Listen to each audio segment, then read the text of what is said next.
तीन का तो पता चल ही गया ना। अच्छा, यस सर। और जिनके कॉर्नर में ई है वो क्या अभी अभी भी नई पोजीशन के रिगार्डिंग सिमेट्रिकल है?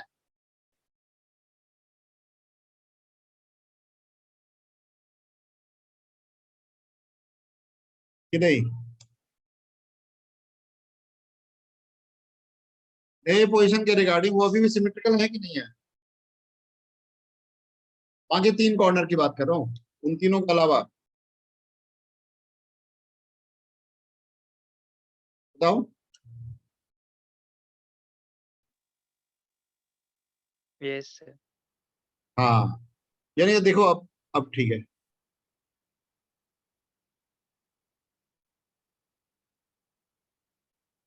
ये देखो,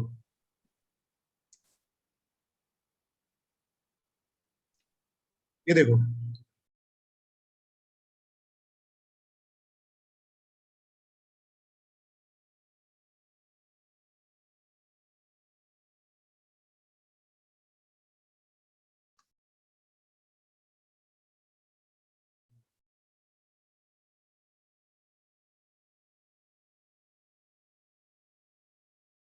तो मैंने नाम दिया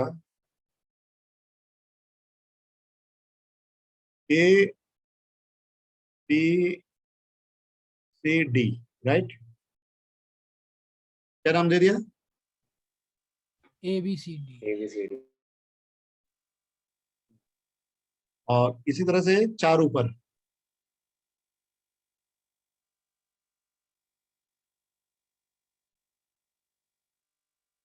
ये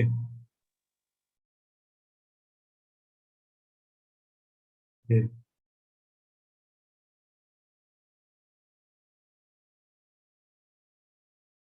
ये दिख रहा है? ये ठीक है। Naming it E F G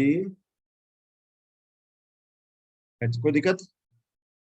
यहाँ था ना पॉइंट चार्ज, अपना बॉडी डायगोनल यानी ईसी के अलॉन्ग मूव करा है ना भाई, कैसे रहे थे? ऐसे ले आए थे ना, पॉइंट को इवन नाम दिया था, right? Yes sir. Yes sir. देखो, जो बाकी तीन जो अवे सरफेस है उनपे कोई चेंज नहीं आया, उनपे फ्लक्स उतना ही रहा। कितना रहा? यानी 3 × Q/24 कोई दिक्कत है? No sir. No sir. No sir. और इसके अलावा बाकी जो 6 फेस में बाकी 3 फेस अभी भी सिमेट्रिकल है, क्योंकि बॉडी डायगोनल को अगर मूव कराएंगे तो बाकी 3 फेस के करस्पॉन्डिंग इसका पोजीशन वैसा ही है जैसा था। Yes sir. मतलब जैसा एक का है वैसे ही दूसरे का, वैसे ही तीसरे का ना। Yes sir. Yes sir. तो एक पे मान लो 5 बन गया, तो टोटल कितना हो गया? 3/5। 3/5। अच्छा, अब 3/5 प्लस ये जोड़ के टोटल अब कितना फ्लक्स है इस पॉइंट चार्ज की वजह से पूरे क्यूब पे? क्यों भाई? Q/7। हाँ, क्योंकि ये इनसाइड पॉइंट हो गया। तो बताओ इसको सॉल्व करके 5 क्या आ गया? 7Q/24। Yes, your answer is 7Q/24 epsilon. समझ में आ गया? Yes sir. तो this is the answer, Sir. This is the way to think. ठीक है भाई? अच्छा, इसी में एक बात बताओ, if I move the point charge along body diagonal, not inward but outward, then what would be my answer of same question? इसी पॉइंट चार्ज को अगर हम बॉडी डायगोनल के along आउटवर्ड लेके चले जाए तो मेरे इसी क्वेश्चन का आंसर क्या होगा? What will you answer of this question again? 0। हाँ, ध्यान से सोच के बता, जवाब दो। if I move the point charge slightly away, sir अभी मतलब क्यूब से slightly बाहर। away का मतलब बॉडी डायगोनल के बाहर, बिल्कुल। slightly away का मतलब ये, मान लो ये पॉइंट E2 है तो बॉडी डायगोनल को हम बाहर कर दिया हमने, ऐसे। बताओ, मतलब पॉइंट चार्ज को E1 पे ना रख के E2 पे रख दिया, तब आंसर क्या होगा? What is the flux through EFGH? Q/24। ध्यान से बताइए, थोड़ी सी गलती हो रही है, सही है लेकिन थोड़ी सी गलती हो रही है। अप्रोच मेरा एकदम सेम रहेगा भाई। Yes, very good. बताइए। अरे भाई, हाँ हाँ, बोलो बोलो। 3Q/24। -3Q/24 epsilon, right? अरे मैं I will do everything similar but total will be 0, right? मैं सारा काम वही करूंगा, लेकिन टोटल क्या हो जाएगा? अब तो पॉइंट चार्ज बाहर निकल गया ना, हमारे क्यूब के अंदर तो है नहीं। Yes, sir. Yes, sir. तो टोटल को जीरो से इक्वेट कर दो तो फाइव क्या आएगा? minus q by 20. Your answer will be minus q by 24 epsilon, right? Yes, sir. Answer will be what? Minus. Minus Minus q q by by 24. 24. The answer will be minus q by 24 epsilon. Clear है भाई? Sir ये minus का क्या significance हुआ? Direction उल्टी हो गई? ना मुझे बता दो। माइनस का मतलब ये हो गया कि अब पहले इसकी वजह से जो फील्ड था आउटवर्ड नॉर्मल की तरफ जा रहा था, अब इनवर्ड नॉर्मल की तरफ जा रहा है, इसलिए साइन रिवर्स हो गया ना। नहीं समझ में आया? डायरेक्शन का ही हुआ ना मतलब? हाँ, डायरेक्शन पहले जो था आउटवर्ड नॉर्मल की तरफ निकल रहा था। मतलब तुम ये सोचो कि दिखाओ इसका डायग्राम बना के। ओके, पहले क्या था देखो ध्यान से। पहले मेरे पास ये सिचुएशन था,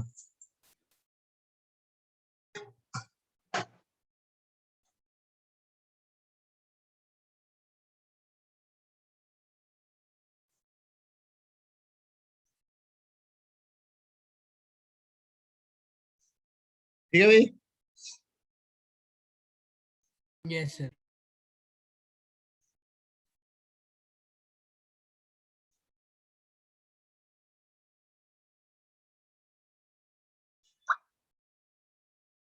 ठीक है भाई?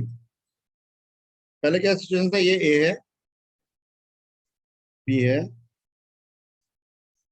सी है,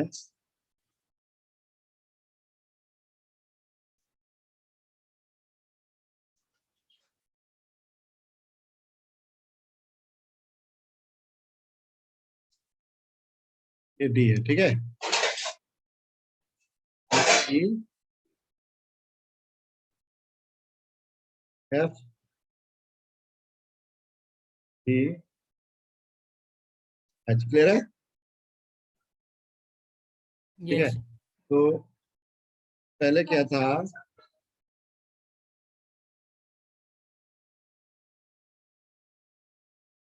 ई को मान लो यहाँ पे आ गए,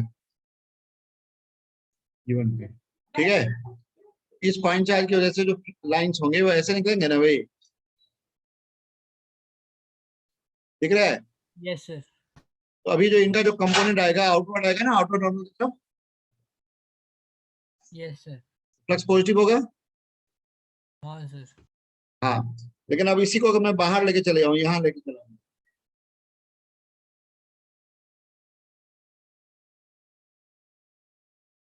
ठीक है, इसकी वजह से फ्री लाइंस ऐसे होगा, तो इनका जो कंपोनेंट आएगा इनवर्ड नॉर्मल आएगा ना, Yes, sir. फ्लक्स क्या होगा?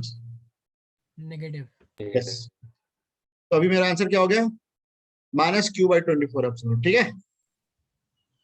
सर लेकिन गॉस लॉ है वो तो क्लोज सरफेस के लिए, मतलब चार्ज एनक्लोज हो तब वैलिड है, ये तो एनक्लोज है ही नहीं, तो ये करना गलत नहीं होगा? आइडिया ये है कि हम गॉस लॉ का यूज करके इस सरफेस को निकाल रहे हैं ना। Yes sir. प्लस माइनस दोनों हो सकता है ना। समझ गया सर. क्लोज सरफेस के लिए आउटवर्ड नॉर्मल को पॉजिटिव मान जाता है। अगर आउटवर्ड नॉर्मल का फील्ड का कंपोनेंट होगा तो पॉजिटिव होगा, और इनवर्ट करूंगा तो नेगेटिव होगा। Okay sir. ठीक है भाई? Yes sir. क्लियर है? Yes sir. हाँ, इसी कॉन्सेप्ट में बहुत सारे प्रॉब्लम बन सकते हैं, पता है? ये सब बड़ा लॉजिकल से क्वेश्चन है। ठीक है? मुझे बताओ, if move the point charge slightly along a side from corner, तब क्या होगा? मतलब मैं डायग्राम बना दूं?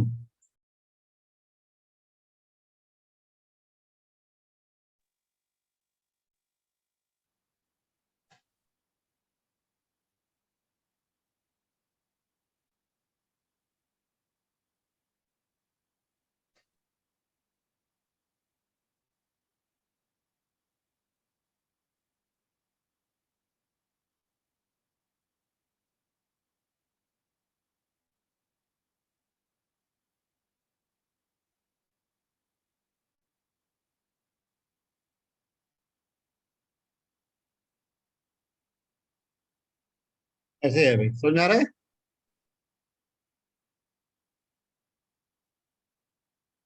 पॉइंट चार्ज यहाँ है ना, स्लाइटली ऐसे मूव कर दिया, यहाँ ले आए, कहाँ ले आए दिख रहा है?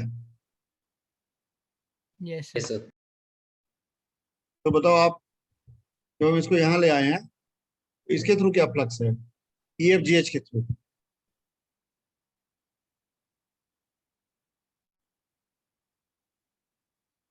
हाँ, EFGH के थ्रू नहीं, ये सॉरी, ये है ना,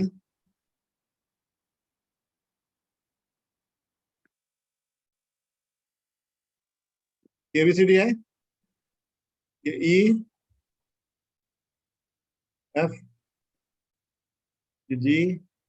दिख रहा है क्या? Yes sir.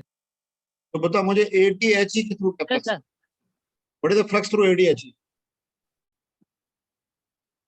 सर एच कहाँ है? HE है ना, ये वाला कौन है? दिख रहा है? Yes sir. हाँ, बताइए ADHE के थ्रू क्या फ्लक्स है? नाउ सर चार्ज को किस प्लेन के अलोंग मूव किया है? चार्ज को EF के अलोंग थोड़ा सा E से दूर लेके, EF के अलोंग। Q/24 epsilon not. ध्यान से सोच के जवाब देना भाई, मुझे नहीं पता है, सॉल्व करके बताऊंगा, थोड़ा लॉजिक लगाओ।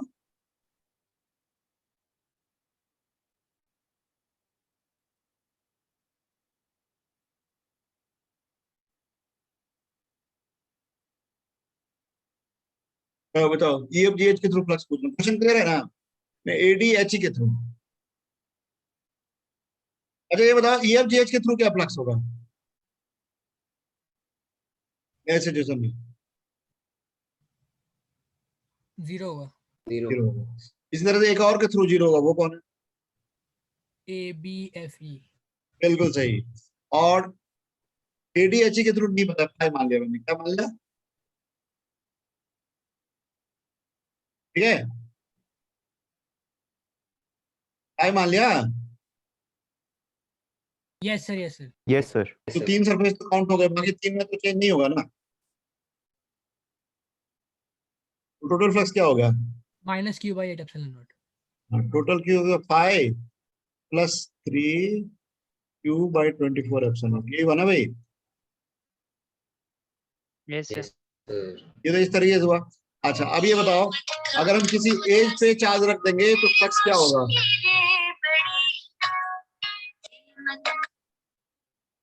किसी एज पे अगर मैं चार्ज रख दूंगा तो पूरे क्यूब के थ्रू क्या फ्लक्स होगा? Q/4 epsilon naught. हाँ, Q/4 बिल्कुल सही। यानी इसको मैं I will equate with Q/4 epsilon, ठीक है? If you place the charge at edge of a cube, what is the net flux through the cube? Q/4 epsilon. Yes, sir. Yes sir. I will equate it this. So answer क्या है तुम्हारा? Q/8 epsilon. That's it. ठीक है, clear है? Sir yes अच्छा, sir. in the same question, if I move the body charge, point charge slightly along the side away, अब क्या होगा? सर अंदर की वो तरफ, Q/4 कैसे हुआ? ये नहीं पता? किसी भी क्यूब के एज पे पॉइंट चार्ज रख दोगे ना, तो फ्लक्स थ्रू द क्यूब होता है Q/4। क्यों? 4 क्यूब से क्लोज कर सकते हो ना उसको। देखो ये कोई क्यूब है मान लो, ये कोई क्यूब है, इसके एज पे यहाँ मान लो मैंने पॉइंट चार्ज रखा, ऐसे ही क्यूब एक ऐसे बना लो, ठीक है भाई? सर समझ में आ गया समझ में आ गया। ऐसे ही ऊपर बना लो, तो इन सब के रिगार्डिंग तो सिमेट्रिकल है ना ये, यस सर। तो जैसे एक पे वैसे सब पे, टोटल कितना हुआ? समझ में आया? आ गया सर। हाँ, जानते हो किसी क्यूब के एज पे अगर चार्ज रखेंगे तो क्यूब के थ्रू फ्लक्स होगा Q/4 एप्सिलॉन, ठीक है? कॉर्नर पे रख दोगे तब क्या होगा? Q/8. बाई 8 हाँ, और फेस पे रख दोगे तो क्या होगा? बाई 2। Q/2। हाँ, ठीक है, यहाँ पे देखो साइड कॉलम मैंने पूछ लिया, बॉडी डायगोनल कॉलम पूछ लिया, समझ में आ रहा है? Yes, sir. इसी में मान लो अगर मैं अवे लेके अंदर ना ले जाके जैसे यहाँ ना लाके यहाँ रख देता तब क्या होता है? यहाँ अगर चाहे रख देता तो क्या होता है? Minus flux 3/24। हाँ, मतलब माइनस क्यू बाय 8 आ 8। जाता है। ठीक है, क्लियर है? यस सर हाँ। क्लियर।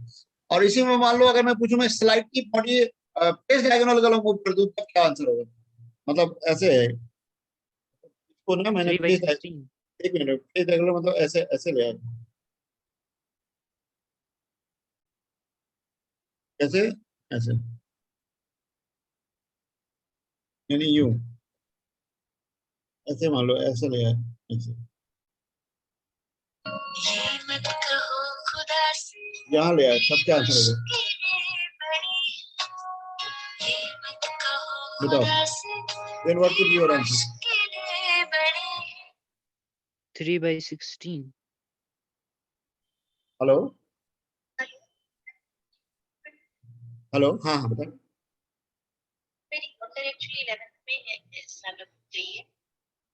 ओके, हाँ मैम ज्वाइन कर सकती हूँ, ठीक है। मैं आपको थोड़ी देर बाद कॉल करूँ, मैं क्लास में हूँ, ठीक है? ठीक है, ओके। हाँ बताओ भाई।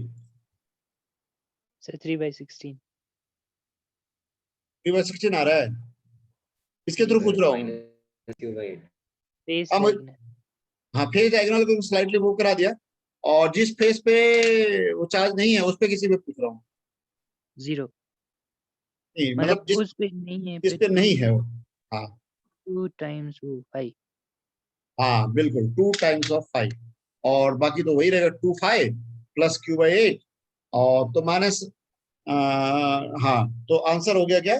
और क्यू बाई 2 से इक्वेट कर दिया हमने, we are getting 2 5 plus q by 24 epsilon naught equal to q by 2 epsilon naught, right? ये ना भाई, यस सर। तो आंसर क्या है? 5 क्या आया? 3/16। हाँ ध्यान से सोच के जाओ, 3/16 आ रहा है, अरे 8 हो गया तो 4, हाँ 3/16, राइट? क्या है? 3/16 एप्सिलॉन, राइट? समझ आ रहा है? Is that clear to everyone? Yes yes sir. Yes, sir. हाँ, सो देखिए ये this is the line of thinking ना, राइट? बेसिकली देखो मैंने जानबूझ के इसको तीनों तरह से इसलिए करा दिया तुम्हें ताकि this is the line of thinking, ठीक है? ये जरूरी कि ये बातें तुमको याद रहे, मतलब अगर तुम्हारे कॉन्सेप्ट क्लियर है तो जब भी इस टाइप का क्वेश्चन पूछा जाएगा your concept will get alive, right? Yes sir. मतलब आई विल नॉट सपोज कि तुमको सारा मेथड एज इट इज याद रहे जितना देर हम लोगों ने टाइम लगाया है इसको एनालिसिस करने में, but if it goes to your mind whenever situation will come out, automatically your thinking brain will come out, ठीक है भाई? Yes yes sir. Is it clear? Yes sir. हाँ, तो ये एक तरीका है जैसे हम लोग बहुत सारे तरह के फ्लक्स कैलकुलेट करना सीखते हैं, इसमें हमने किया। एक और तरीका है जिसको हम लोग अभी यूज करेंगे, ठीक है? जैसे ना कई बार हम लोग 3D को 2D में 3D से 2D कन्वर्सन कर लेते हैं, जैसे ऐसे तो फ्लक्स 3D फिनोमेना है बट 2D में भी आ जाता है। कैसे आ जाता है? जैसे मान लो अगर कोई पॉइंट चार्ज है, क्या है? पॉइंट चार्ज, ठीक है? टॉपिक का नाम दो।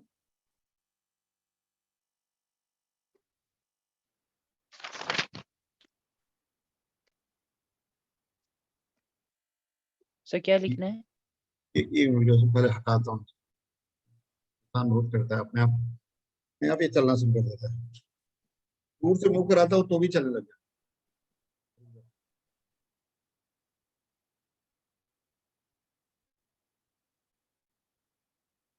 I am habituated of taking class on the board only. मैं अपने ऑनलाइन में भी यही करता हूँ, बोर्ड पे ही पढ़ाता हूँ। देखो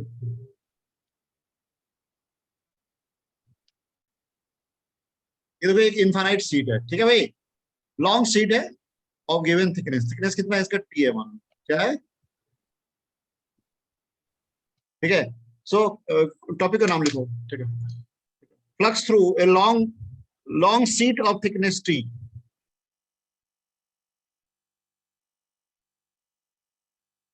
Flux through long sheet of thickness T. ठीक है, लॉन्ग का मतलब ऊपर नीचे बहुत दूर तक फैला हुआ, और थिकनेस इसका टी है. Flux through long sheet of thickness T with charge Q placed in surrounding. मान लो यहाँ पे हमने कोई चार्ज क्यू रख दिया, ठीक है भाई. हमने क्या किया, बाउंड्री को ज्वाइन किया, बाउंड्री को यहाँ से क्यू से ज्वाइन किया, तो परपेंडिकुलर ड्रॉ कर लिया बाउंड्री पे. एक तो ये हो गया, एक दूसरा लाइन ये हो गया मान लो.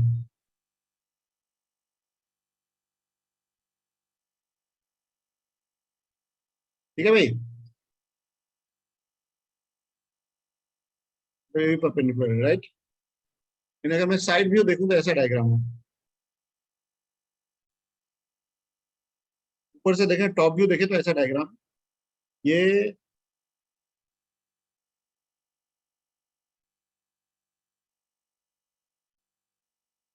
ठीक है भाई, ये जो डिस्टेंस है ना वो टी है. कितना है, हाउ मच, टी. T. ठीक है, और यहाँ जो एंगल है ना, ये एंगल मान लो थीटा है. कितना है, कितना है, थीटा. बताओ इस शीट के थ्रू क्या फ्लक्स होगा. ऐसे तो देखो, किसी पॉइंट चार्ज से जो फील्ड लाइंस निकलते हैं वो 3D में डिस्ट्रीब्यूट हो जाते हैं. यस लेकिन अगर मैं इनफाइनाइट शीट ले लूंगा तो एक तरफ निकलने वाले सारे चार्ज कहीं ना कहीं क्रॉस करेंगे ना भाई.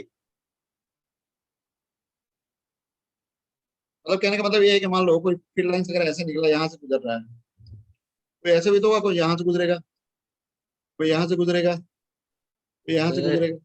हाँ, सर मैं थोड़ा डिस्कनेक्ट हो गया था, आप रिपीट कर सकते हैं प्लीज. मैं कह रहा हूँ कि जैसे कोई इनफाइनाइट सीट है ना, और उसके सराउंडिंग में पॉइंट चार्ज रख दिया,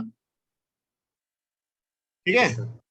तो थीटा एंगल के करस्पॉन्डिंग फील्ड लाइन चाहे ऊपर हो चाहे नीचे हो, सभी इस सीट से पास करेंगी. Yes sir.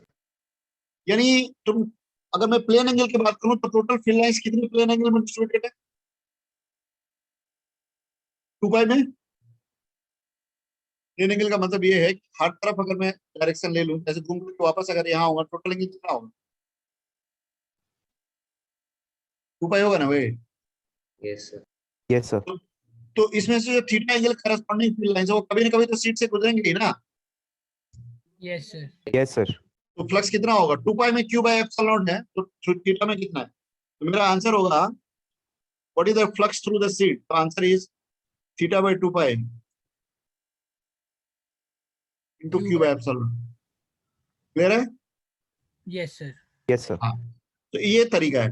यानी कभी भी infinite sheet of given thickness के सराउंडिंग में पॉइंट चार्ज रख देंगे और आपसे पूछेंगे व्हाट इज द फ्लक्स, तो क्या करेंगे आप. यूनिटरी मेथड लगाएंगे. हाँ, तो आप क्या करेंगे, पॉइंट चार्ज से जो सीट का बाउंड्री एज है उस पर परपेंडिकुलर ड्रॉ करेंगे. दो परपेंडिकुलर होगा, ठीक है. पॉइंट चार्ज से सीट के बाउंड्री एज पे परपेंडिकुलर ड्रॉ करेंगे ना. दो परपेंडिकुलर लाइन हुआ, जैसे यहाँ पे ये दो लाइन हुए, ये दोनों लाइन सीट के परपेंडिकुलर ही है ना, मतलब एज पे परपेंडिकुलर है ना. ये दोनों लाइन दिख रहा है, एक ये लाइन और एक ये line. Is it clear. Seat के एज के परपेंडिकुलर कह रहा हूँ. जैसे ये देखो, ये यहाँ पे परपेंडिकुलर है, ये क्या है, परपेंडिकुलर है, दिख रहा है इसको. इस लाइन और इसके बीच में एंगल परपेंडिकुलर है ना ये. Yes, sir. इसी Yes, तरह sir. से तो ये दो ज्वाइन कर लेंगे, उन दोनों लाइन के बीच में जो भी एंगल होगा, मान लो थीटा आ रहा है, तो theta by 2 pi into q by epsilon कर देंगे. ठीक है. Yes, sir. हाँ, तो ये इसको अब अप्लाई कर देंगे. क्वेश्चन अप्लाई करेंगे क्या. सर ये जो शीट थी वो इनफाइनाइटली लॉन्ग थी क्या. यस, इनफाइनाइटली लॉन्ग थी. इनफाइनाइटली लॉन्ग थी और उसका थिकनेस टी था. Okay okay sir. ठीक है, ओके.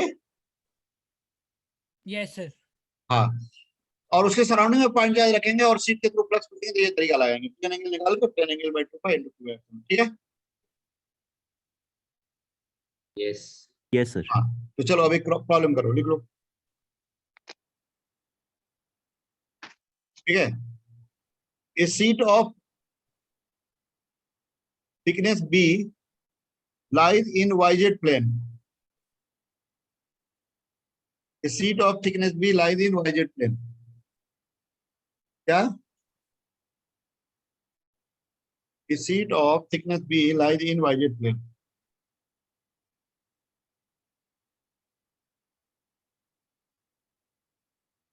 ये Y है.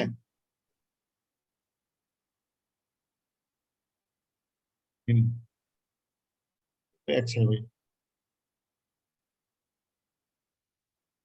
तो ये लाइन है Y एक्सिस. क्या ये? Y. ये लाइन है Z एक्सिस. क्या ये? ऐसे. हाँ, सीट यूं लाई करा है देखो.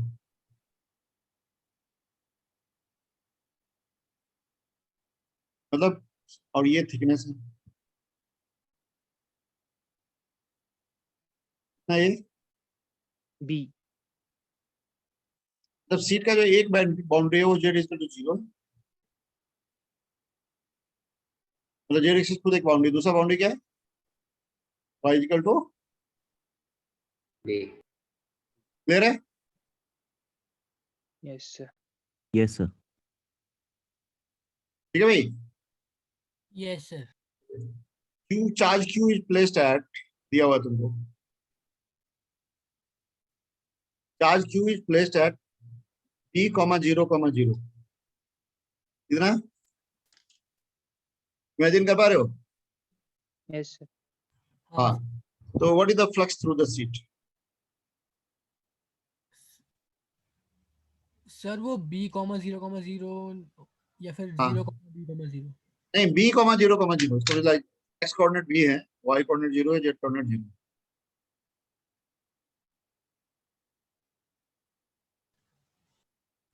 सर लेकिन वो तो हम्म. YZ प्लेन में है ना. yz प्लेन में तो सीट है और उसके सराउंडिंग में पॉइंट चार्ज रहेगा, तो yz प्लेन में तो नहीं होगा ना. अच्छा अच्छा Y- सॉरी. yz प्लेन में अगर पॉइंट चार्ज होगा तो फ्लक्स 0 ही हो जाएगा ना उसका. नहीं सर वो मैंने कुछ और समझा. अच्छा क्यों. बताओ. Sir, Q by 8 epsilon naught. क्यों भाई? 8. यस, बिल्कुल सही. टॉप व्यू देखें तो ये डायग्राम है हमारा.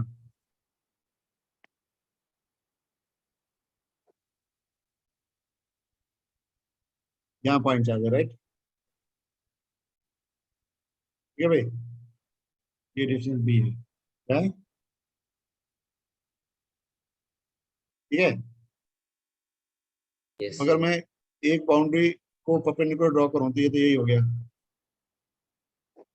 तो ये हो गया.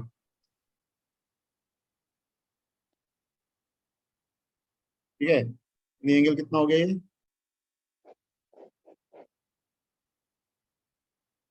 Five by four. कितना? However, अब now this distance is B.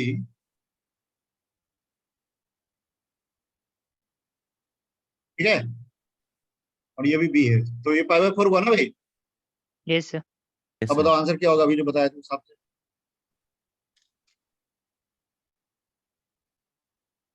क्या आंसर आएगा? Theta by 2 pi into Q by epsilon. What is your answer? यानी pi by 4 by 2 pi into Q by 8 epsilon. ठीक है. समझ में आया सबको? सर ये π/4 दे रखा था क्या. अरे हमने निकाला ना, ये डिस्टेंस बी है, ये बी है, ये राइट ट्रायंगल बनता है ना. ये परपेंडिकुलर बी हो गया, बेस बी हो गया. एंगल कितना हो? नहीं आया समझ? आ गया सर आ गया. हाँ, ये टॉप व्यू है ना. ये जो दूसरा डायग्राम बनाया वो टॉप व्यू है. ऊपर से अगर नीचे देखोगे तो कैसा नजर आएगा, है ना? जी सर. क्या आंसर आया? Q/8 epsilon not. मतलब तुम्हें ये बात समझ में आ गई कि अगर किसी भी लॉन्ग सीट सराउंडिंग में कोई पॉइंट दिया हुआ है और आपको फ्लक्स पूछा जाएगा तो आप क्या करेंगे? वो कितना थीटा एंगल सबटेंड करेगा वो निकालेंगे. हाँ बस भाई, निकालोगे. ठीक है. Yes sir. ओके. अच्छा, इसी केस में मान लो अगर ये जो सीट खाली पॉजिटिव वाई के अलोंग होता तब क्या करते? मतलब पॉजिटिव जेड के अलोंग खाली होता, नीचे नहीं होता, तब आंसर होता.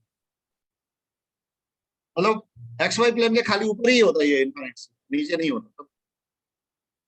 सेम ही होता. हाँ, सेम ही इनफाइनाइट है. यहाँ तो एक्स वाई प्लेन से ऊपर है, मैं कह रहा नीचे हूँ एग्जिस्ट. तो क्या आंसर देते? आंसर सेम होता सर, कहा मैंने। नहीं, ध्यान से सोच के जवाब दो।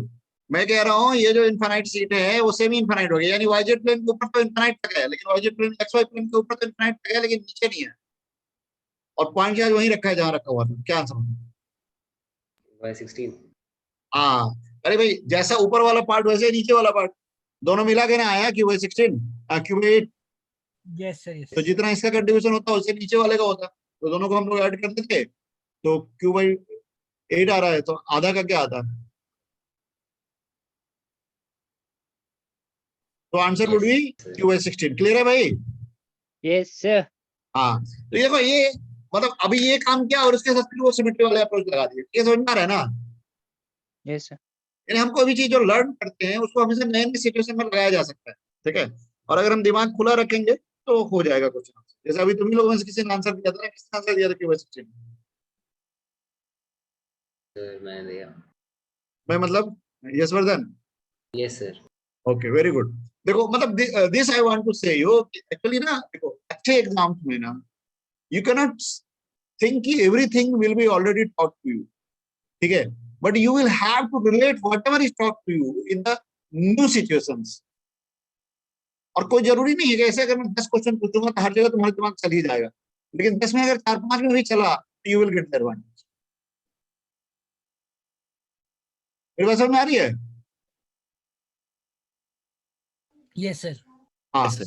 तो आइडिया ये है कि देखो अच्छे एग्जाम्स के लिए जो आइडियाज हैं उन पे तुमको वर्क करना पड़ेगा। कुछ एक एग्जांपल्स मैं करा पाऊंगा, but it won't be possible कि I will be doing all the examples and I will say yes मैंने आपको सब करा दिया। अब कुछ भी ऐसा नहीं है जो मैंने कराया है उसके बियॉन्ड नहीं पूछेगा, ठीक है? बट हाँ, ये जरूर कह सकता हूँ कि जो एक लाइन ऑफ थिंकिंग है उसी को हो सकता है जो डिफरेंट लाइन ऑफ थिंकिंग उसको डिफरेंट कंडीशन के साथ प्रेजेंट कर दिया जाए। ठीक है भाई? ठीक है, Yes, तो sir. Physics is like this. In fact physics क्या, दुनिया का हर नॉलेज इसी तरह से होता है। मतलब कुछ सेट ऑफ इंफॉर्मेशन होते हैं, उनके परम्यूटेशन और कॉम्बिनेशन से ही नई नई चीजें क्रिएट होती जाती है। If you are alert, sincere, observant, then you will be able to do that, right? ठीक है? और ऐसे जगहों पे मान लो मैं 10 क्वेश्चन पूछूं और 4-5 भी सही कर दिए ना, तो you will get a lot of advantage with others. ठीक है? अननोन सिचुएशन में आप अपना दिमाग लगा करके मान लो मैं 10 क्वेश्चन पूछूं और 4 क्वेश्चन भी आपने सही कर दिया, तो you will get a lot of advantage. मेरी बात समझ में आ रही है? Yes, sir. हाँ, तो वहां ये आप उम्मीद नहीं कर सकते कि हर कुछ आप बिल्कुल जैसे बोर्ड बोर्ड में आप 98-99% का उम्मीद लेके चलते हो वैसा आप करेंगे, ठीक है? हाँ, लेकिन उसमें जितना भी कर लेंगे वो आपके लिए एडवांटेज हो जाएगा, ठीक है? Okay, so there is a different line of thinking. Teacher का काम होता है कि जो बेसिक्स लाइन ऑफ थिंकिंग है उनके थ्रू चला जाए बच्चे को, और फिर बच्चों का काम होता है उन चीजों को आगे दिमाग लगा लगा के करना, ठीक है? ओके, हाँ, लेकिन अगर मैं ये बातें सोचने के तरीके नहीं बताऊं तो फिर probability of striking this type of problem is much less, ठीक है? जी sir. Okay, got my point? ठीक है, तो यहाँ हमने इन चीजों को यूज, और भी बहुत सारी बातें हैं, लेकिन आइडिया ये है कि सिलेबस तो हमारा कंफाइंड है, तो हमें आगे भी चलना है सिलेबस। एक ही चीज पे अगर हम लोग टिके रहे तो इतने सारे एग्जांपल्स हैं कि, लेकिन फिर क्या हुआ एक पर्टिकुलर टाइम के बाद में तो मैं रटाना शुरू कर दूंगा कॉन्सेप्ट, तो उससे कोई बहुत ज्यादा फायदा नहीं होगा। जितना टाइम कंज्यूम होगा उतना फायदा नहीं होगा। तो this is the way to think, और इनके मैनिपुलेशन अगर आएंगे तो मैं उम्मीद करूंगा तुम कर लोगे, राइट? Yes sir. आगे बढ़ो। Yes sir. Yes, sir. हाँ, ठीक है, चलिए। तो हमने कुछ केसेस लर्न किए फ्लक्स कैलकुलेशन के, और अब हम लोग आगे बढ़ेंगे and we will calculate the field, ठीक है? इलेक्ट्रिक फील्ड कैलकुलेट करना सीखेंगे। We learn to calculate the electric field, right? Yes sir. हाँ, तो अब देखो जब भी हम इलेक्ट्रिक फील्ड कैलकुलेट करते हैं ना, तो हमारे पास there is line of symmetry. मतलब 3 तरह के मेजर सिमेट्री होते हैं गॉस लॉ से जब फील्ड कैलकुलेट करते हैं, ठीक है? एक होता है स्फेरिकल सिमेट्री, एक होता है सिलेंड्रिकल सिमेट्री, और एक होता है plane symmetry. So there are 3 ways of field calculation using Gauss law. लिख लो। Now the next topic we are going to discuss is calculation of field using Gauss law, ठीक है?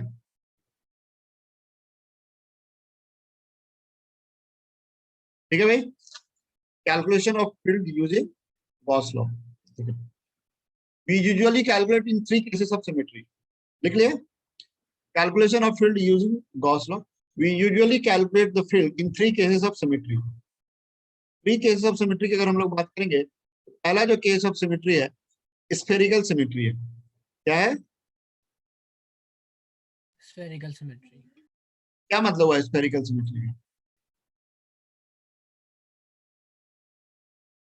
स्फेरिकल सिमेट्री का मतलब होता है, ठीक है, charge distribution is symmetrical with respect to sphere. Spherical symmetry का मतलब क्या होता है? Charge distribution is symmetrical with respect to sphere. हाँ, इसके एग्जांपल्स क्या क्या है बताओ। एक सबसे आसान और सबसे इंपॉर्टेंट एग्जांपल है पॉइंट चार्ज। क्या है? Point charge. दूसरा क्या है? Uniformly charge cell.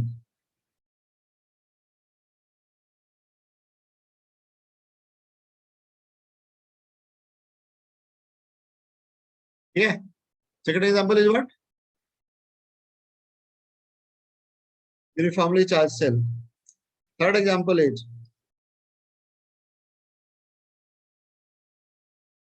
इन सबको अभी हम लोग डिस्कस करेंगे। यूनिफॉर्मली चार्ज स्फीयर, ठीक है भाई। और चौथा एग्जांपल है रो।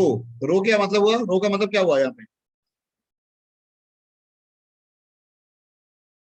रो एज फंक्शन ऑफ आर। रो का मतलब क्या हुआ पता है? चार्ज डेंसिटी, हाँ बिल्कुल, वॉल्यूम चार्ज है। क्या? Volume charge density. Volume charge density. समझ आ रहा है? राइट। ये चारों केस हम लोग अभी डिस्कस करेंगे। Point charge, uniformly charge shell, uniformly charge sphere and volume charge density, rho as a function of r. ये सब स्फेरिकल सिमेट्री के एग्जांपल्स हैं, ठीक है भाई। ठीक है, जानते हो किसी भी स्फेरिकल सिमेट्री का मतलब क्या हुआ? स्फेरिकल सिमेट्री का मतलब हुआ कि स्फीयर का सारा पॉइंट सिमेट्रिकल है, ठीक है। तो नेट फ्लक्स क्या लिखेंगे हम लोग? ये वाला जो टर्म है ई डॉट डी एस, हम मान लो हम स्फीयर की सरफेस पे फील्ड अगर ई है तो ये वाला टर्म क्या देगा मैं? तो ये हमेशा आ जाएगा आपका E into four pi are square. क्या होगा? अगर आप आर रेडियस का स्फीयर कंसिडर करेंगे तो चूंकि फील्ड सिमेट्रिकल है, सरफेस का हर पॉइंट सिमेट्रिकल है, तो सरफेस के किसी पॉइंट पे ई अगर मान ले तो integral E dot D S तो स्फेरिकल सरफेस क्या आएगा? E to four pi are square. Clear है? Yes sir. Yes, sir. और दिस इसको हम लोग किससे इक्वेट कर देंगे? Charge enclose. किसे? Enclose charge by epsilon naught. ये बेसिकली यही फंडा है जो हर जगह हम लगाने जा रहे हैं, ठीक है भाई। तो this is the basic funda Yes, that sir. I am going to use everywhere. तो हर जगह मैं यही काम करने जा रहा हूँ, ठीक है। Okay, Yes, sir. तो Yes, sir. मतलब तो Yes, पॉइंट sir. चार्ज के सराउंडिंग में अगर ये बात लगाएंगे तो क्या आंसर होगा? ई इंटू फोर पाई क्यू एंक्लोज क्या होगा? E into 4 pi square into epsilon naught. हाँ, E into four pi are square जो क्यू बाय एप्सिलॉन नॉट। और जब एक ही पॉइंट चार्ज है और वो सेंटर पे है, वही एंक्लोज चार्ज हुआ ना भाई। Yes, sir. आंसर क्या आएगा? तो in point case of point charge what is my answer? E is equal to क्या? 1/4 pi epsilon naught Q by are square. नहीं क्या भाई? Yes, sir. Yes, sir. Yes, sir. ये फिर तो आपने पहले भी कभी निकाला है क्या? क्या यूज करके निकाला है? F by Q. Discharge. Coulomb's law करके नहीं निकाला था? किसी पॉइंट चार्ज से r Yes, distance sir. Field का क्या फॉर्मूला होता है? Yes sir, yes sir. तो what you have done actually, you have proved Coulomb's law from Gauss law. समझ आ रही बात? हाँ सर। तुमने क्या कर लिया यहाँ पे? यहाँ तुमने कूलम्ब्स लॉ प्रूव कर लिया। किससे? गॉस लॉ से। गॉस लॉ से। अगर मैं वेक्टर के फॉर्म में इसको रिप्रेजेंट करूँ कैसे लिखूंगा? वेक्टर E इक्वल टू, और यहाँ पे हम लोग आर कैप वेक्टर डाल देंगे, ठीक है, टू इंडिकेट द डायरेक्शन, ठीक है। Yes, sir. ये हमने किससे प्रूव किया? Gauss law. Coulomb's law prove कर लिया गॉस लॉ से। कभी अगर बोर्ड में आए prove the Coulomb's law from Gauss law, तो बस कुछ नहीं करना। क्या करना? पॉइंट चार्ज के सराउंडिंग में स्फीयर जनरेट कर देना, क्योंकि स्फेरिकल सिमेट्री है तो फ्लक्स क्या होगा, इनटू 4 पाई आर स्क्वायर होगा, और इंक्लोज चार्ज क्यू होगा, फिट करके दिखता है ना, ये आ गया फील्ड। ये वही फील्ड है जो आप कूलम्ब लॉ से डिराइव करते हो, यही को, ठीक है। तो we have derived Coulomb law from Gauss law. Is that clear? समझ में आ रहा है? Yes sir. Yes sir. हाँ, तो केस 1 डन, ठीक है, केस 1 डन, पॉइंट चाहिए। Done. अब क्या बचा, अब क्या बचा? Uniformly uniformly charge shell. हाँ, अब देखो हर काम, हर बार मैं काम यही करने जा रहा हूँ, right? Everywhere I am going to do the same thing, right? ठीक है। Yes sir. हाँ, क्या आ रहा है भाई? Everywhere I am going to do the same thing, and you see how I am going to use the same thing.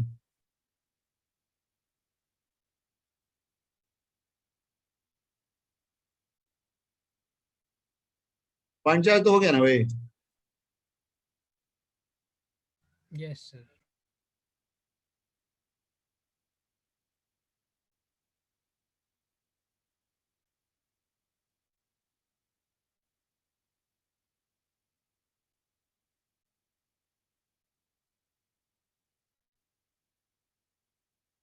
Now we are moving to next result. Next result क्या है? Uniformly charge uniformly charge shell. हाँ, उसमें क्या करेंगे बताओ?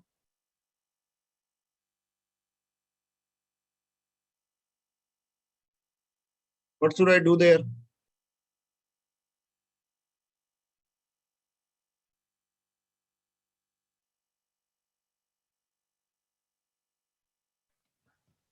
Sphere के किसी एक पॉइंट से इलेक्ट्रिक फील्ड निकाल के पूरे स्फीयर में इंटीग्रेट कर सकते हैं। नहीं, इंटीग्रेट नहीं करना। इंटीग्रेट नहीं करना। चलो मैं डायग्राम बनाऊं। Case 1 is done, right? ये देखो यूनिफॉर्मली चार्ज सेल है, तो कहाँ चला गया भाई?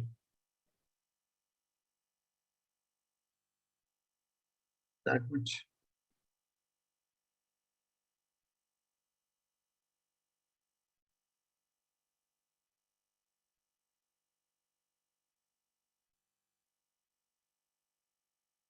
हाँ, देखिए, so what I'm doing here, ये क्या है, ये यूनिफॉर्मली चार्ज सेल है, क्या मतलब हुआ भाई?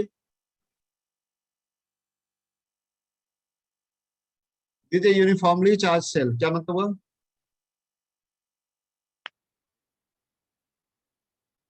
चार्ज डिस्ट्रीब्यूशन यूनिफॉर्म है। पूरे सरफेस पे यूनिफॉर्मली चार्ज कर दिया, ठीक है भाई? Yes sir. चार्ज क्यू डाल दिया, ठीक है।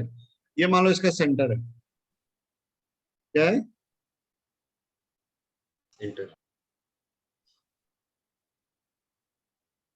वो नाम दे दो, और उसका जो रेडियस है ना वो कैपिटल आ रहा है, कितना?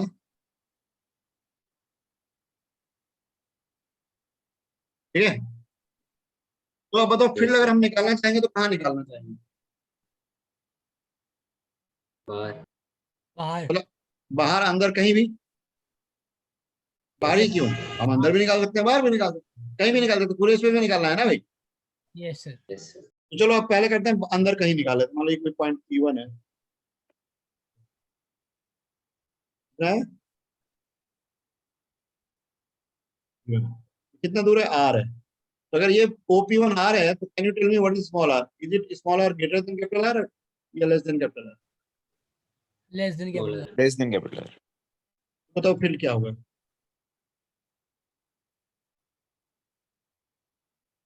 बताइए। हम लोग क्या कहेंगे, स्मॉल r रेडियस का एक गॉसियन स्फीयर बनाएंगे ऐसे, ठीक है भाई? राइट। पॉइंट P पे मान लो फील्ड E है, तो बताओ पूरा फ्लक्स कितना हुआ यहाँ पे? यही हुआ ना, E into 4 pi are square. क्या मेरी आवाज आ रही है? Yes yes sir. हाँ, लेकिन क्यू एनक्लोज क्या हुआ? जीरो। हाँ, जो कि जो भी चार्ज है तो सरफेस पे है ना, इसमें तो है ही, इसके अंदर तो कोई चार्ज ही नहीं है। इसको अगर मैं जीरो से इक्वेट करूंगा तो मेरा आंसर क्या आएगा? जीरो आएगा। हाँ, ई क्या हो गया, जीरो। क्या हो गया? Yes sir. 0 और इसी में अगर आर को कैपिटल आर से ज्यादा ग्रेटर या इक्वल कर दें तब क्या होगा भाई? सर तब सेम आएगा, तब तो E into 4 pi are square मतलब हाँ ये आएगा। Equal to q by epsilon naught रख दें। यस सर, आंसर क्या आएगा? ये आएगा ना भाई? यस सर, क्या आ जाएगा? यानी whole cell will behave like a point charge at the centre. Yes sir, yes sir. जानते हो कोई भी स्फेरिकल सिमेट्री आउटसाइड पॉइंट के लिए किसकी तरह बिहेव करेंगे? Point in charge point charge at centre की तरह बिहेव। लिखो इस लाइन में, लिखो एनी स्फेरिकल सिमेट्री, ठीक है, behaves like a point charge with net charge at centre.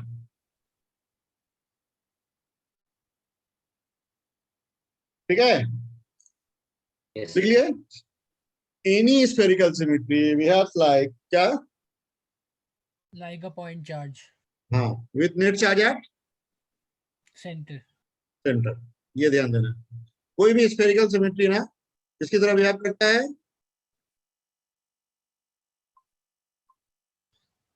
Point point charge. charge at center हाँ,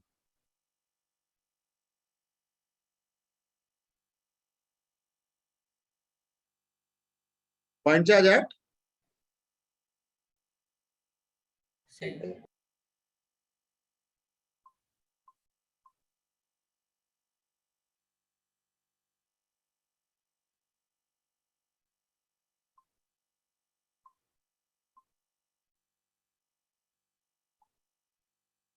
ठीक है भाई?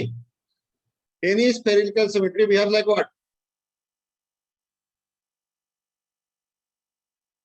Point charge at centre. point charge at center हाँ, for outside point. Yes sir. ठीक है, तो सेल के केस में अंदर क्या फील्ड है? जीरो। 0 बाहर क्या फील्ड है? वही जो पॉइंट के चार्ज। के क्यू आर इसको। यस सर, ठीक है भाई? यस ठीक है, यस सर। ओके। तो केस 2 हो गया, समझ में आया? सर राइट, हाँ। सर वो बाहर के केस में के क्यू बाय स्क्वायर कैसे हुआ? बाहर के केस में बाहर फ्लक्स कितना हुआ? E into 4 pi are square हुआ। यस सर, और इंक्लोज चार्ज क्या हुआ? मतलब चार्ज तो बाहर के गॉसियन स्फीयर के सरफेस पे है ना? अरे चार्ज तो कैपिटल आर रेडियस के सेल के सरफेस पे है ना। यस सर, हाँ, कैपिटल आर रेडियस का जो सेल है उसी के सरफेस पे चार्ज है ना। Yes sir. और अगर हम लोग बाहर हैं तो इसका मतलब क्या है? बाहर का मतलब वो जो सेल है जिसपे चार्ज है वो तो अंदर आ गया ना आपको। सर अगर न कैपिटल आर के सेंटर पे तो मतलब जब आर अंदर है तो जीरो कैसे हुआ? मतलब इनक्लोज तो चार्ज क्यों ना?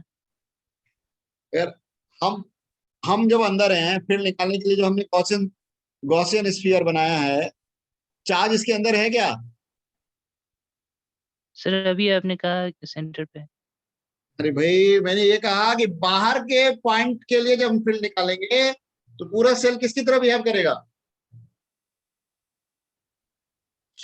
When I calculate the electric field at outside point, then this will behave like a point charge at center, not for inside point. अच्छा, यस सर। हाँ देखो, अगर मैं small r less than capital r की बात करूंगा तो अंदर के हर पॉइंट पे फील्ड क्या है? ई टाइम्स 4 पाई स्क्वायर। कोई बात नहीं, मैं ये कह रहा हूँ अगर मैं अंदर के पॉइंट की बात कर रहा हूँ, अंदर के पॉइंट का मतलब small r is less than capital r, तब हर पॉइंट पे फील्ड क्या है? ई जीरो। जीरो है। E into 4 pi are square को जीरो से इक्वेट करेंगे तो जीरो है ना भाई। Yes sir. लेकिन जब हम लोग बाहर चले जाएंगे यानी small r greater than capital r करेंगे तब क्या कहेंगे? तब ये पूरा आ जाए वो किसकी तरह बिहेव करेगा? यस यस समझ पॉइंट चार्ज एट सेंटर की तरह। दोनों को मिक्स मत करना, दोनों अलग अलग बात है। एक small r less than capital r के लिए है और एक small r greater than equal to capital r के लिए। क्लियर है? Yes sir, yes sir.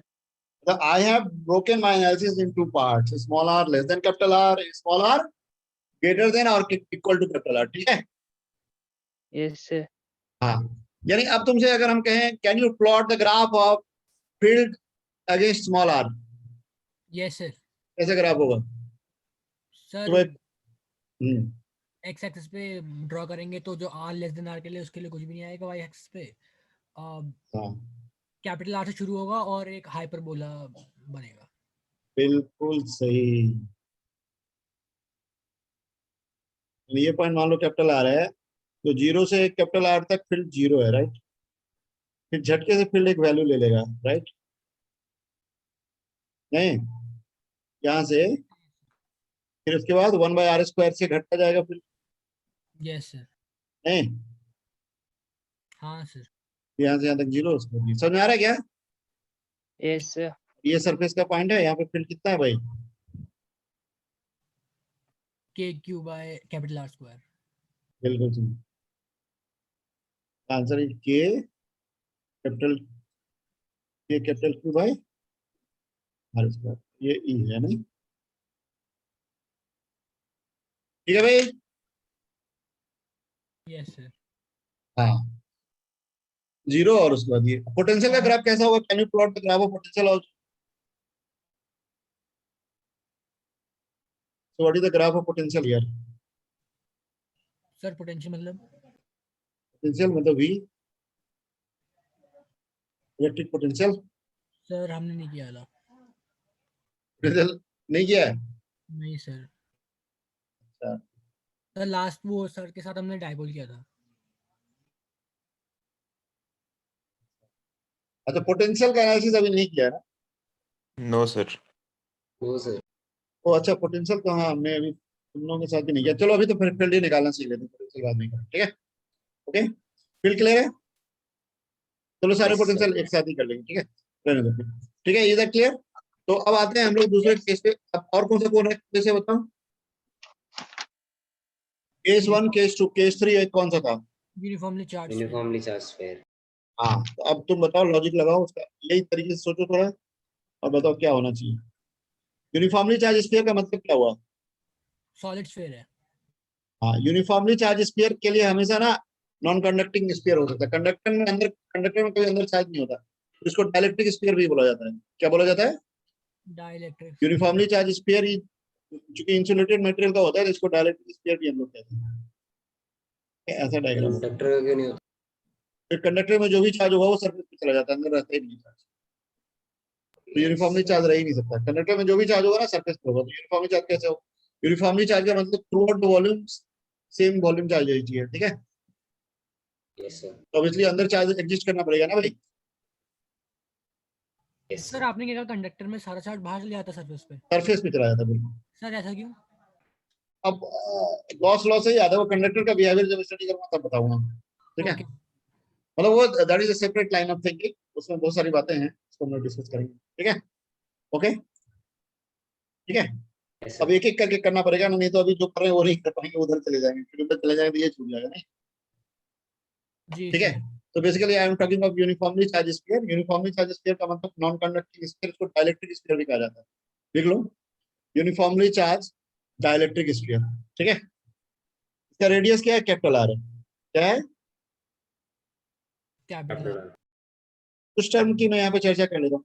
मान लो टोटल चार्ज क्यू है, तो वॉल्यूम का ये हम क्या लिख सकते हैं?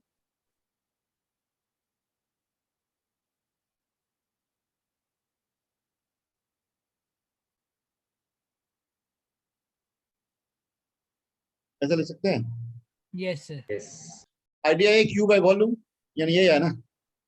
हाँ सर। Yes sir. तो रिजल्ट हम लोग चूंकि दोनों टर्म रो के टर्म में भी बताते हैं और क्यू के टर्म में बताते हैं, इसलिए दोनों के टर्म में कन्वर्सन आना चाहिए तुमको, ठीक है? जी सर। ठीक है, सर। तो बता, अगर small r greater than capital r है तो क्या होगा आंसर? मान लो यहाँ पे कोई पॉइंट है, मान लो P2 कोई पॉइंट P2,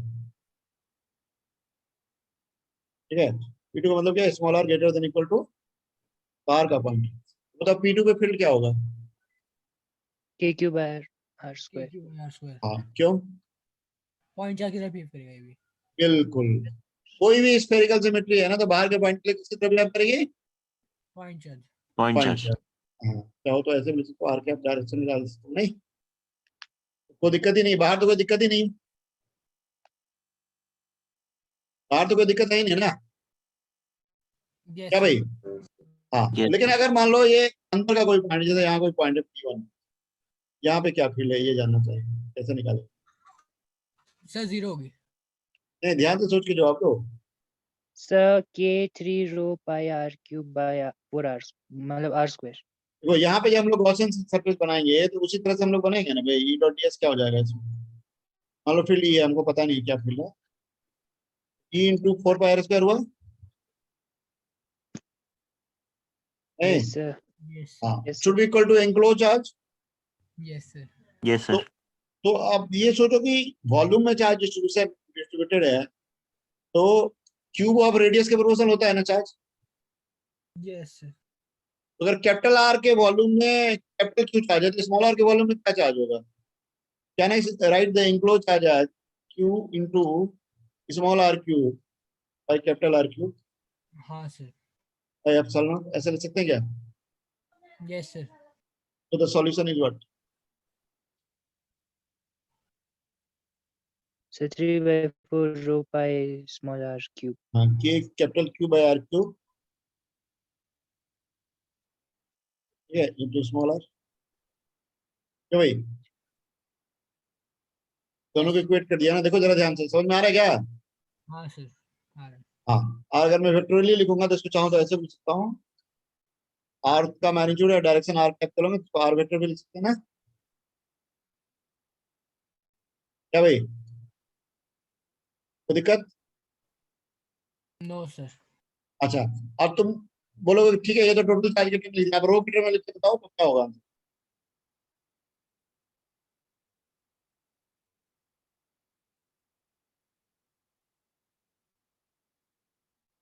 ये हो गया। ये capital Q by r cube क्या आ जाएगा? समझ आ रहा है?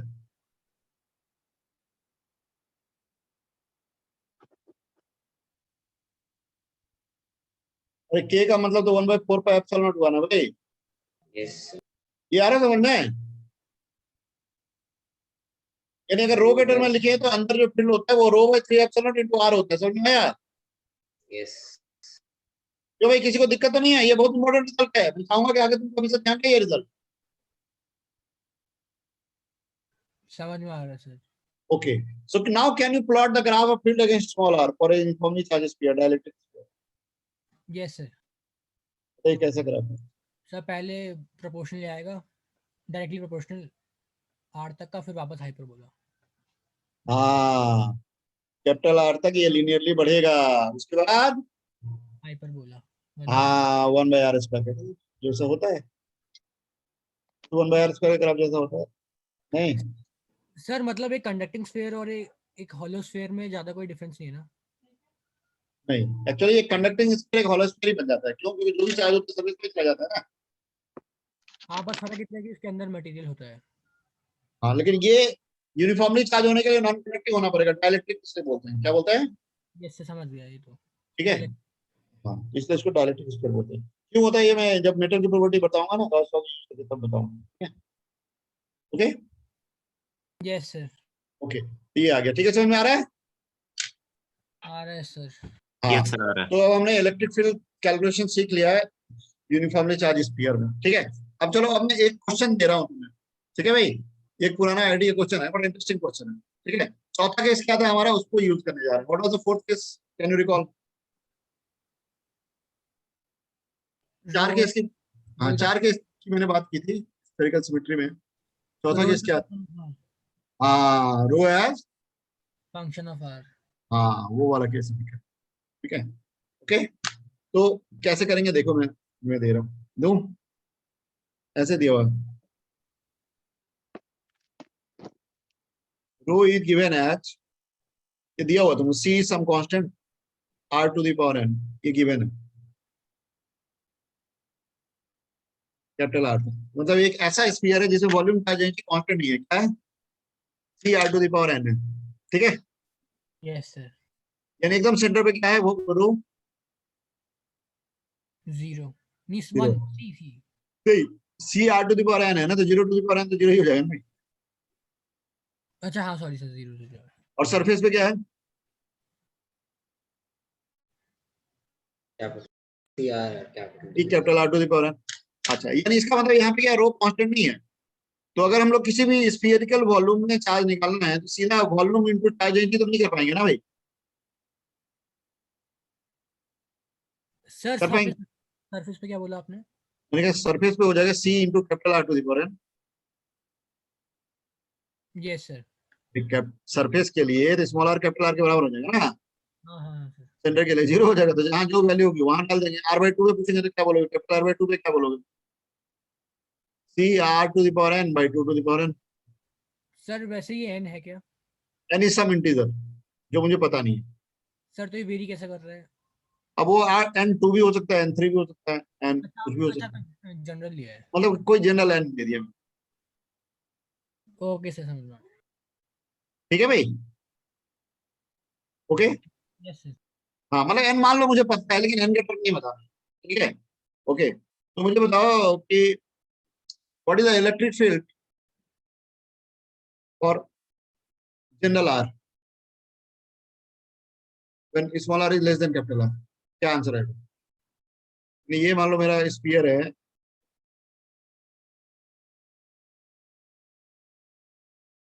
कैपिटल R का कितना?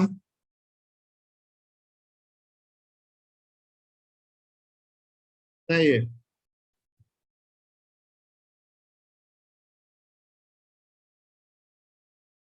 ठीक है भाई।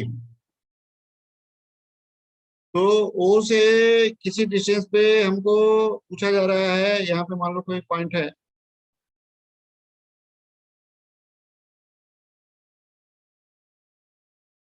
क्या पॉइंट है? ये P पॉइंट है। क्या पॉइंट है?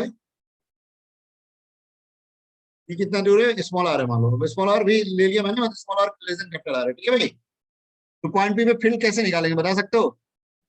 Can you tell me what is the electric field at point P? कैसे निकालेंगे पहले ये सोचो जरा। तो ये भी तो स्फेरिकल सिमेट्री का केस है।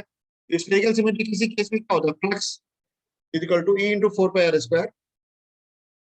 मान लो पॉइंट P पे फील्ड अगर E है तो मैं क्या बोलूंगा? E इंटू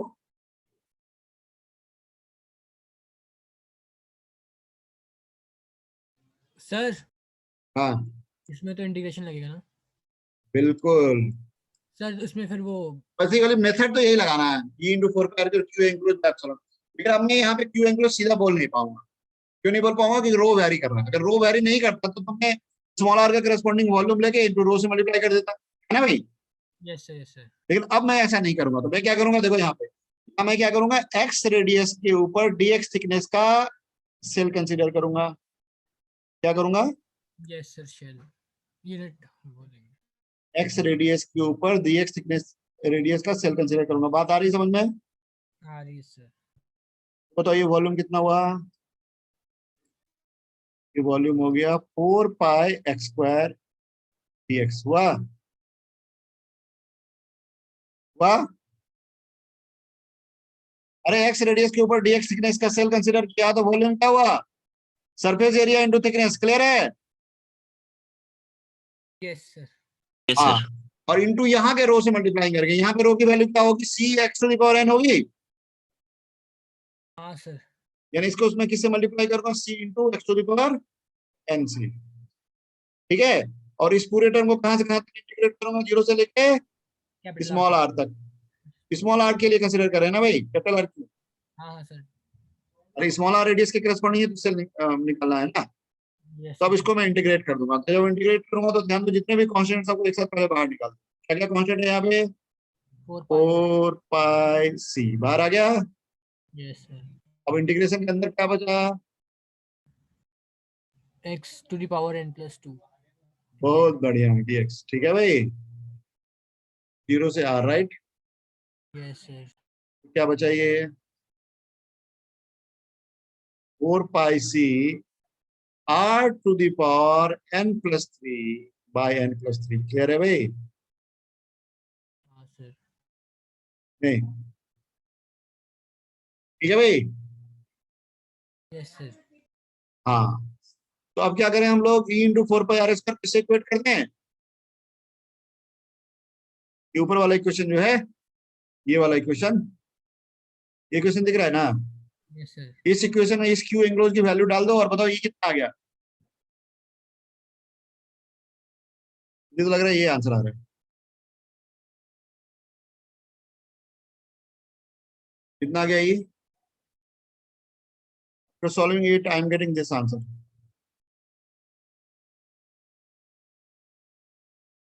जो भी कैंसिल हो रहा है सब कैंसिल करो, 4 पाई कैंसिल आउट हो गया, मेरे पास जो आंसर आ रहा है ना, देखो, ठीक है, ये आंसर आ रहा है C by epsilon naught R to the power n plus 1 by n plus 3. यार है क्या? क्यों भाई?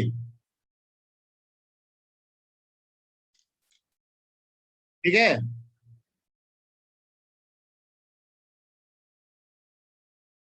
आ रहे समझ में? Hello, yes sir. आ रहा है सर। हाँ, अच्छा, ये तो रिजल्ट आ गया, यानी अब जैसे मान लो अब R अगर 1 होता तो आंसर क्या आ जाता तुम्हारा? फील्ड के इनसाइड पॉइंट पे फील्ड का फॉर्मूला क्या बन जाता? C by epsilon naught R square by 4, ये आता? यस। Yes sir. हाँ, R अगर 2 हो जाता तो क्या आंसर होता? N 2 हो जाता तो R क्यूब बाय 5. 5। ठीक है, अच्छा, अब मैं एक पुराना आईआईटी क्वेश्चन है यहाँ पे, for what n the magnitude of field inside is constant. n को क्या रखेंगे अंदर हर पॉइंट पे मैग्नीट्यूड ऑफ फील्ड कांस्टेंट आ जाए? 0। 0। नहीं, n को क्या रखें कि magnitude of field inside constant आ जाए? -1. हाँ, देखो, मैग्नीट्यूड ऑफ फील्ड कांस्टेंट होने का मतलब ये हो गया ना कि वो r से इंडिपेंडेंट हो जाए. Yes sir, yes sir. Yes sir. तो r का कोई भी पावर r से इंडिपेंडेंट कब हो सकता है? R to the power 0 में हाँ, जब पावर 0 हो जाए, यानी n की वैल्यू क्या आ जाएगी? -1। हाँ, ये पुराना आइडिया क्वेश्चन है, पता है तुमको? बस ये दे दिया था, rho c r to the power n, अब पूछा था for what value of n the magnitude of field inside is constant. ठीक है, यस सर, यस, समझ गया। हाँ, और अगर पूछे what is the magnitude of that field तो क्या आंसर देंगे? सर क्या? मैं ask you what is the magnitude of that field, n की किस वैल्यू के लिए मैग्नीट्यूड ऑफ फील्ड अंदर कांस्टेंट होगा, ये तो पता चल गया ना हमको. अगर हमसे पूछा जाए तो उस फील्ड का मैग्नीट्यूड कितना है तो क्या आंसर देंगे? C/2 epsilon naught. Yes, n को -1 रख देंगे, ये तो क्या भी हो गया यहाँ -3 + 2 c/2. ठीक है, समझ में आ रहा है? Yes sir. सर यानी आपने क्वेश्चन क्या पूछा? मैंने ये पूछा है कि if the magnitude of field inside is constant what is the magnitude of that field.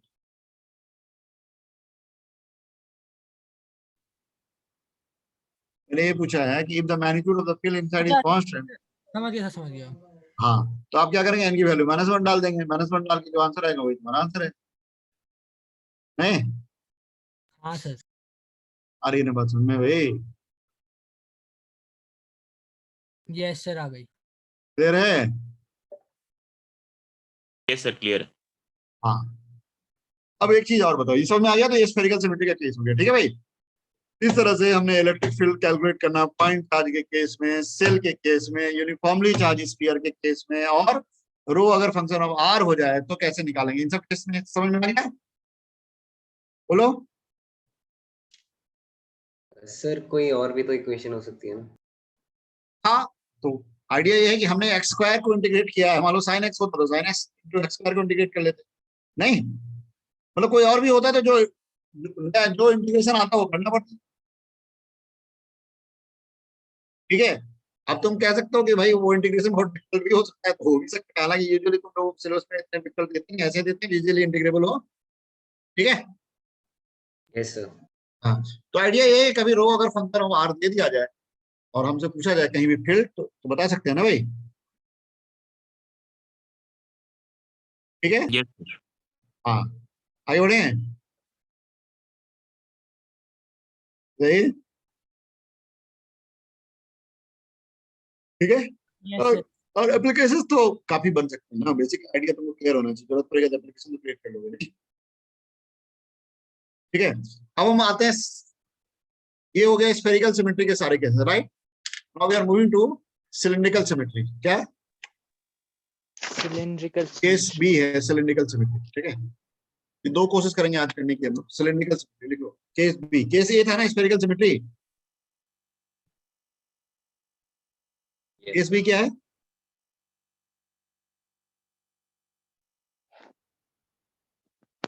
Cylindrical symmetry. इसका मतलब क्या हुआ? बताओ उसी लाइन पे। Charge distribution along a cylinder, हाँ, corresponding to a cylindrical curved surface of cylinder charge distribution is symmetrical. ठीक है, मतलब corresponding to curved surface of a cylinder charge distribution is symmetrical. symmetrical. तो इसमें बताओ इंटीग्रल क्या आएगा, integral E dot ds। Sir हाँ सर मान आपने लीजिए, वो बताया था कोरस्पॉन्डिंग टू के बाद। हाँ, corresponding to curved surface of a cylinder charge distribution is symmetrical। ठीक है, यस सर। मान लो एक सिलेंडर है, क्या रेडियस का, आर रेडियस का, क्या रेडियस का हाँ, और वाई हाइट का है, किस हाइट का। वाई। तो फील्ड इसके सब सरफेस पे सब जगह अलोंग नॉर्मल है और फील्ड का मैग्नीट्यूड मान लो ई है, तो बताओ इस पे ई डॉट ds क्या होगा, E into 2 pi r square y। ई इंटू 2 पाई आर वाई ना भाई, कर्व सरफेस एरिया लोगे ना, r y r y। इसको हम लोग किससे इक्वेट करेंगे, Q enclose by epsilon not से, ये ना, यस सर। यही बेसिक सर आइडिया है। वो क्यों नहीं लिया सर, 2 सर्कल्स है जो, हैं? 2 सर्कल्स का एरिया। दो सर्किल का एरिया थोड़ी लिया है, पूरा कर्व सरफेस का एरिया लिया है भाई। सर वो लिया क्यों नहीं? हाँ, वो इसलिए नहीं लिया क्योंकि फील्ड किधर है, नॉर्मल के अलोंग है कर्व सरफेस पे, और इस प्लेन सरफेस के लिए एरिया वेक्टर इधर होगा ना, इधर होगा, ऐसे होगा एरिया वेक्टर, यस सर। और फील्ड इधर है, तो फील्ड और एरिया वेक्टर के बीच एंगल क्या है, 90 डॉट प्रोडक्ट क्या आएगा, 0। ठीक है, क्लियर है। इस तरह से यहाँ पे Yes, ds sir. वेक्टर इधर होगा, आ रहा है बात समझ में, ठीक है। Yes sir. प्लेन सरफेस को इसलिए नहीं लिया है, प्लेन सरफेस पे एरिया वेक्टर और फील्ड के बीच का एंगल 90 डिग्री है, ठीक है, ओके, आ रही ना बात समझ में। Yes sir. हाँ, Yes, sir. तो आप जानते हो सिलिंड्रिकल सिमेट्री का सबसे पहला जो एग्जांपल आता है लाइन चार्ज, तो एक लाइन चार्ज है, तो लॉन्ग लाइन चार्ज, इसमें सारे केस में लॉन्ग होना जरूरी है, ठीक है ना भाई। लाइन चार्ज है, लॉन्ग लाइन चार्ज है, चार्ज पॉइंट लेंथ क्या है, क्या रिप्रेजेंट किया मैंने, लैम्डा, क्या है, लैम्डा। तो इसे r डिस्टेंस पे कोई पॉइंट है तो फील्ड क्या होगा, this is the point p at distance r from the line charge, what is the field at p, ये पूछा जा रहा है। क्या करेंगे हम लोग, वही काम करेंगे, क्या करेंगे यहाँ पे, r रेडियस का, ठीक है भाई,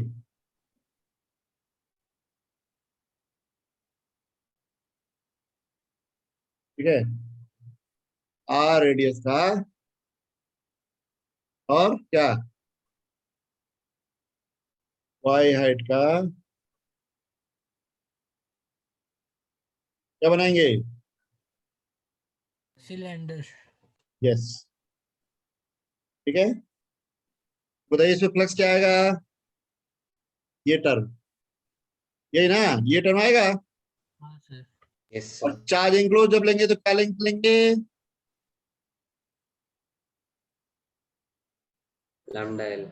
लैम्डा हाँ, लेमडा वाई, वाई लेंथ है दिया ना मैंने, इक्वेट कर दो लेमडा वाई बाय एप्सिलॉन का आंसर क्या है,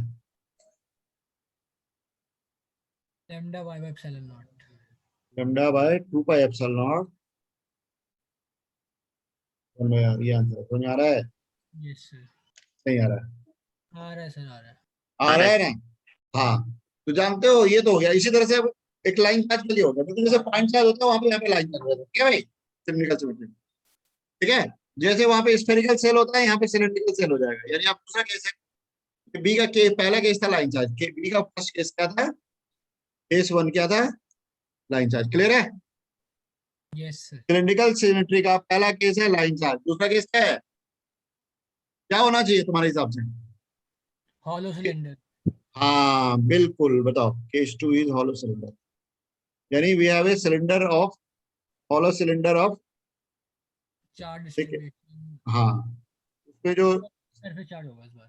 हाँ, सरफेस चार्ज डेंसिटी जो है वो मान लो सिग्मा यस सर। है, surface charge density sigma, right? Yes sir. बताइए क्या आंसर है? मतलब एक हॉलो सिलेंडर है, अंदर क्या फील्ड होगा भाई? 0। 0। 0, बिल्कुल सही। स्मॉल आर अगर कैपिटल आर से छोटा है तो फील्ड इज 0, चार्ज इंक्लोज ही नहीं होगा, नहीं? Yes sir. हाँ, और अगर स्मॉल आर कैपिटल आर से बड़ा है तो जो पूरा एरिया है वाई हेड का वो लेंगे ना भाई, तो वो कितना एरिया हो गया? 2 पाई आर वाई हो गया। हाँ sir. 2 pi are capital Y हुआ ना, इंटू सिग्मा से मल्टीप्लाई कर दो, यानी तुम्हारा आंसर क्या है? E into 2 pi R Y equal to 2 pi capital R Y sigma by epsilon naught. Clear है भाई? Yes sir. तो yes sir. Solving it what do I get? जो कैंसिल आउट हो रहा है उनको कैंसिल कर दो, ठीक है? ई क्या आ गया? Sigma R by R epsilon naught. हाँ, E equal to sigma capital R by क्या? Small R in epsilon naught. ठीक है भाई? Yes sir. हाँ, और अगर इसको लैम्डा के टर्म में लिखे तो देखो, तुम्हारा जो 2 पाई आर सिग्मा है वही लैम्डा है। चार्ज पर यूनिट लेंथ क्या है? What is the charge per unit length on the cylinder? तो 2 पाई आर सिग्मा ही तो लैम्डा है, नहीं? अरे यूनिट लेंथ का सरफेस एरिया कितना है? 2 पाई आर है। यस बोलो, सर। यूनिट लेंथ का अगर सरफेस एरिया पूछेंगे तो क्या लिखेंगे हम लोग? 2 बाय आर लिखेंगे। 2 पाई आर लिखेंगे। तो 2 पाई आर को अगर मैं 2 पाई आर को सिग्मा से मल्टीप्लाई कर दूं तो लैम्डा ही हुआ ना, चार्ज यूनिट लेंथ का चार्ज हुआ ना। यस। तो देखो फील्ड बिल्कुल उसी तरह से आ रहा है। कैसे आ रहा है? बिल्कुल, मतलब एक आउटसाइड पॉइंट के लिए एक कोई भी सिलिंड्रिकल सिमेट्री किसकी तरह बिहेव करता है? लाइन चार्ज की तरह। किसकी तरह? चार्ज। हाँ, for outside point cylindrical symmetry low, for outside point symmetrical cylindrical symmetry behave like line charge at axis. ठीक है? Yes sir. क्लियर है भाई? Yes sir. For outside point, ठीक है, cylindrical symmetry behave like A line charge at axis. यानी यहाँ पे अगर मैं फील्ड का सर डायग्राम ड्रॉ करूँ तो कैसा डायग्राम होगा? सर यहाँ पे फील्ड की वैल्यू कितनी है? एक ही, ये सर। एक ही तो तुम निकालोगे ना। अभी तो मेरी सिग्मा के टर्म में बात कर रहा हूँ, तुम बताओ तो के ले लो। के तो हमेशा 1/4 ही होता है ना। अच्छा ये सर। ये तो हमेशा 1/4 होगा के टर्म में निकालोगे, ठीक है? Yes sir. ठीक है, यस सर। यानी हम फील्ड की वैल्यू ऐसे भी लिख सकते हैं कि लैम्डा बाय आर। ठीक है? ठीक है, 2 के लैम्डा बाय आर ऐसे भी लिख सकता हूँ। यानी एक लॉन्ग लाइन चार्ज का जो रिजल्ट होता है वो डाल सकते हैं। लैम्डा का मतलब हो गया क्या? 2 पाई कैपिटल आर सिग्मा। ठीक है? यानी फील्ड का डायग्राम कैसा हुआ लॉन्ग सिलेंडर के लिए? हॉलो सिलेंडर के लिए यहाँ से यहाँ तक 0, इलेक्ट्रिक फील्ड की तरह होगा। बिल्कुल। ठीक है, जैसे स्फीयर का होता है वैसे ही हॉलो हॉलो स्फीयर का सेल की तरह ही होता है। स्फीयर की तरह। आ रही बात समझ में? Yes sir. Yes sir. Clear है? ठीक है ना भाई? इस तरह से हम लोग फील्ड का वेरिएशन विजुलाइज करते हैं, राइट? जी सर। हाँ, ठीक है भाई? ओके, ये हो गया हॉलो सिलेंडर। इसी तरह से सॉलिड सिलेंडर में बता सकते हो क्या होगा? Case 3 solid cylinder and case 4 rho as function of r. यहाँ भी दोनों केस एग्जिस्ट करेंगे। सर ठीक है? जैसे स्फीयर का निकालते हैं वैसे निकालेंगे। हाँ, तो यहाँ पे फील्ड का जो रिजल्ट आएगा तुम चेक कर लेना। यहाँ जो फील्ड का रिजल्ट आएगा वहां पर रो बाई 3 एप्सिलॉन आ रहा था ना। स्क्वायर में क्या आया था? रो बाई 3 एप्सिलॉन आया था ना, क्यों भाई? स्क्वायर में क्या आया था? Uniform square, uniformly sized डायरेक्ट्रिक square यही आया था ना, रो बाई 3 एप्सिलॉन। यस। हाँ सर। यहाँ पे रो बाई 2 एप्सिलॉन आ जाता है, तुम चेक कर लेना एक बार। ठीक है? सॉलिड स्फीयर का है। हाँ, सॉलिड स्फीयर के अंदर अगर हम फील्ड निकालेंगे तो ये फॉर्मूला आ जाएगा, रो बाई 2 एप्सिलॉन इनटू आर। ठीक है? Sir solid cylinder. सर हाँ, सॉलिड सिलेंडर। सर बाहर का सेम आएगा। बाहर का वही लाइन चार्ज एट एक्सिस की तरह आएगा, बाहर का ये हो जाएगा। यहाँ पे चार्ज पर यूनिट लेंथ क्या हो गया, लैम्डा, मतलब ये वाला फॉर्मूला यूज करो 2 lambda by r, where lambda will be what, lambda की वैल्यू हो जाएगी आई capital are square into delta, ये ठीक है। यानी यूनिट लेंथ का volume pi are square into 1 होगा ना भाई। तो बाहर के लिए लाइन चार्ज एट एक्सिस की तरह ही काम करेगा, लेकिन लैम्डा की वैल्यू क्या हो जाएगी, pi capital are square into rho. समझ में आ रही बात?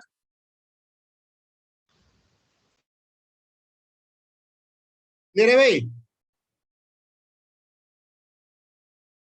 यस वर्धन, यस स्वांग सर। क्लियर है?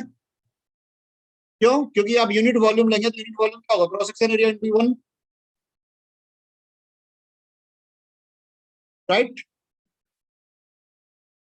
Yes sir. ठीक है, चलिए फिर विल कंटिन्यू विद, ये तो रिजल्ट तुम लोग चेक कर लेना, ठीक है। इसी तरह से रो अगर आर का फंक्शन दिया जाएगा तो भी वैसे ही अप्रोच कर लेंगे, ठीक है। तो हमने सिलेंडर का रिजल्ट किया, अगले क्लास में हम लोग प्लेन सिमेट्री लेंगे और उसके अलावा एक और चीज डिस्कस करेंगे कि कैसे हम किसी पार्ट को हटाएं।